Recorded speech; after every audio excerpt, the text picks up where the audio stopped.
সালে ভারত পূর্ণভাবে এটি বাংলাদেশকে দেওয়ার বদলে একটি নির্দিষ্ট সময়ের জন্য ইজারা হিসেবে দিয়েছিল, এই শর্তে যে একই সময়ে দক্ষিণ বেরুবারি ভারতের নিয়ন্ত্রণেই থাকবে। এই সমস্যার জন্য কয়েকজন গর্ভবতী নারী মৃত্যুর সম্মুখীনও হয়েছেন। 3 বিঘা করিডর জিনিসটা আসলে কি? 3 বিঘা করিডর হলো বাংলাদেশ ভারত সীমান্তে একটি স্বতন্ত্র ভূমি যা ভারতের মালিকানাধীন 3 বিঘা জায়গার মধ্যে অবস্থিত।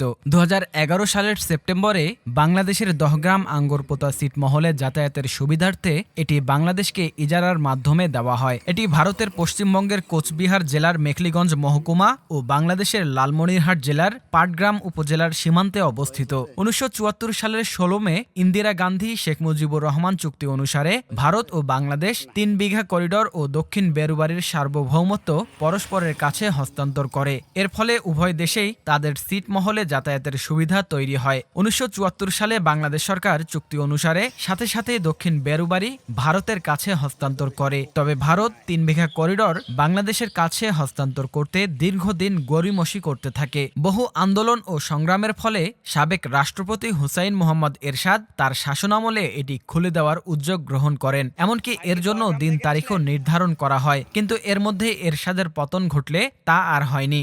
পরবর্তীতে বাংলাদেশ সরকারের অনেক বিরোধিতার পর 2011 সালে ভারত পূর্ণভাবে এটি বাংলাদেশকে দেওয়ার বদলে একটি নির্দিষ্ট সময়ের জন্য ইজারা হিসেবে দিয়েছিল, এই শর্তে যে একই সময়ে দক্ষিণ বেরুবারি ভারতের নিয়ন্ত্রণেই থাকবে। কিন্তু বাংলাদেশকে ইজারা দিলেও 2011 সাল পর্যন্ত করিডোরটি দিনের 12 ঘন্টা সময়ের জন্য কেবল উন্মুক্ত করে দেওয়া হতো। এতে দহগ্রাম আঙ্গরপোতার অধিবাসীদের কঠিন সমস্যার সম্মুখীন হতে হতো, কারণ সে সময় সেখানে কোনো হাসপাতাল ও শিক্ষা প্রতিষ্ঠান ছিল না।